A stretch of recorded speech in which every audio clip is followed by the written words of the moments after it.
Ce qui va littéralement faire la différence entre une personne qui a réussi et une personne qui ne l'a pas fait, ça va pas être son capital de départ, mais ça va être principalement le mindset, donc ce qui se passe dans la tête. Et c'est pour ça que dans 100% des personnes qui se lancent, en tout cas, dans une activité ou dans un business, en tout cas, plus de 90% échouent et le reste, à peine 10% en tout cas, arrive jusqu'au bout. Dans cette vidéo, nous allons plonger dans le monde fascinant du développement personnel, donc en exploitant comment est-ce que nous pouvons développer en tout cas notre mindset afin d'avoir un mindset qui est solide, bien bâti et qui nous permettra en tout cas d'atteindre en tout cas nos objectifs dans tous les domaines.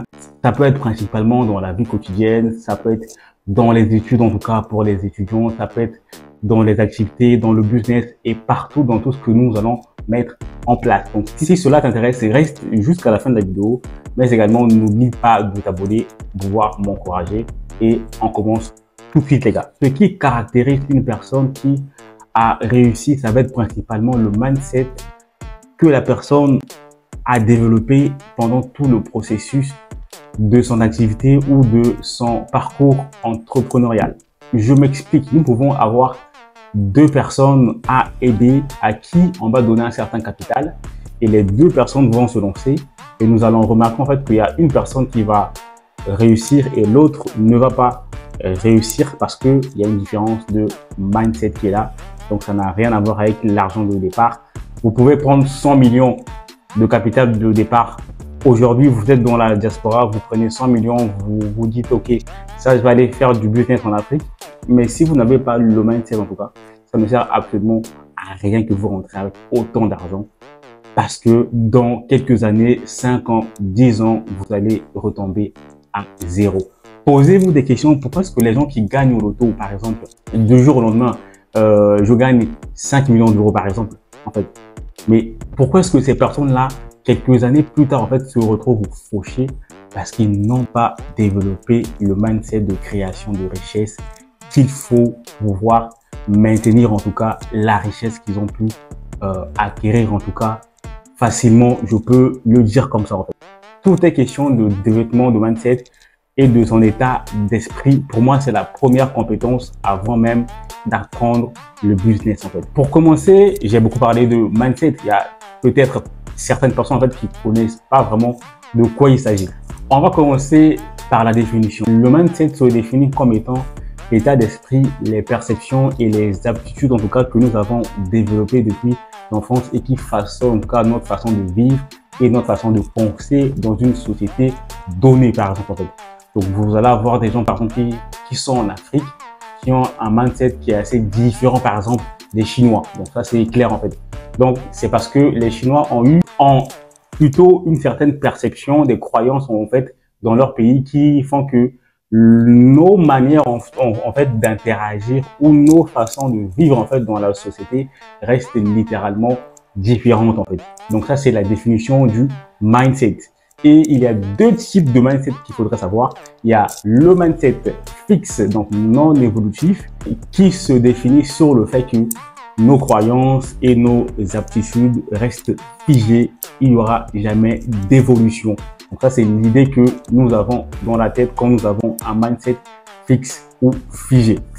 Le mindset de croissance ou bien évolutif se base sur le fait que les idées, les perceptions, les aptitudes en fait peuvent littéralement évoluer et nous pouvons changer cela. Et c'est ce mindset en fait qui fait littéralement la différence. C'est ce mindset en fait quand les 10% des personnes en fait qui réussissent en tout cas dans leur activité et c'est de ça qu'il s'agit, c'est de ça que nous allons principalement parler dans cette vidéo. Comment est-ce que partir d'un mindset figé, si vous avez grandi en fait dans un environnement qui vous a concocté un paradigme non évolutif, comment est-ce que vous pouvez sortir en tout cas de cette case pour pouvoir commencer à changer, à modifier le paradigme, à modifier votre façon de penser, à modifier vos aptitudes et à les rendre en tout cas meilleures.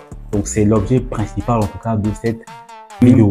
Maintenant que vous avez compris la définition du mindset de croissance, maintenant que vous savez que c'est très important d'en avoir dans la vie, si vous voulez aller loin en tout cas, quelle stratégie vous pouvez mettre en place pour pouvoir y arriver, pour commencer à déjà baigner dans cette atmosphère de révolution, atmosphère de changement de mentalité, atmosphère de changement de limite en fait dans vos têtes. Voici quelques stratégies que vous pouvez mettre en place pour commencer à changer de mindset, pour commencer à changer vos façons de penser, votre perception en tout cas du monde extérieur en 4 points littéralement. La première étape, c'est de pouvoir développer un esprit critique, un esprit de curiosité, un esprit de toujours se poser des questions par rapport à son environnement. Et ça va vous pousser à apprendre un peu plus, à lire des livres, à regarder des vidéos, à se documenter, à participer aux conférences, à participer à différents événements qui vont vous connecter à d'autres personnes à peu près qui ont les mêmes objectifs que vous, d'autres personnes qui ont à peu près la même situation que vous, et ça vous fait en fait des contacts et vous pouvez échanger comme ça, et de là vous apprenez d'autres choses que ce que vous croyez actuellement déjà. Donc ça permet en fait d'ouvrir l'esprit, et d'un autre côté également, ça va vous permettre déjà de quitter l'étape dans laquelle vous êtes à ce moment-là et d'avancer petit à petit, même si c'est par pas d'escargot, mais au moins au fil du temps, vous allez pouvoir y arriver si vous prenez déjà la décision de pouvoir changer. C'est déjà mieux que quelqu'un qui ne prend absolument aucune initiative, de quelqu'un qui ne prend pas la décision de réfléchir et de penser un peu plus loin. Donc, la première étape, en tout cas, c'est de développer un esprit critique et de curiosité. Le deuxième point, en fait, c'est d'apprendre des erreurs. Pour moi, la meilleure façon d'apprendre, en tout cas, c'est de passer par les échecs. Et c'est quelque chose que l'école ne nous apprend pas, parce que à l'école, on nous apprend principalement de toujours avoir 20 sur 20. Quand vous avez un élève intelligent à l'école, par exemple, qui a toujours 18, 19, 20, et une fois, dès qu'il tombe sur un devoir qui a été compliqué et qu'il a 11, 10, en fait, limite, l'élève est en dépression parce qu'il n'a pas appris à échouer. Pour moi, la meilleure façon d'apprendre, c'est de pouvoir tomber. Tomber, être conscient qu'on est tombé, et pouvoir apprendre également pourquoi et se poser des questions. Donc ça rejoint le premier point, esprit de curiosité, se poser des questions. Pourquoi est-ce que je suis tombé? Ok, c'est à cause de ça. Qu'est-ce que je peux faire la prochaine fois pour pouvoir avancer? À chaque échec, en fait, vous apprenez, vous avancez. À chaque tentative, en tout cas, vous apportez quelque chose de mieux jusqu'à ce que vous allez tomber sur le résultat escompté. Donc, pour moi, l'échec est une meilleure façon d'apprendre.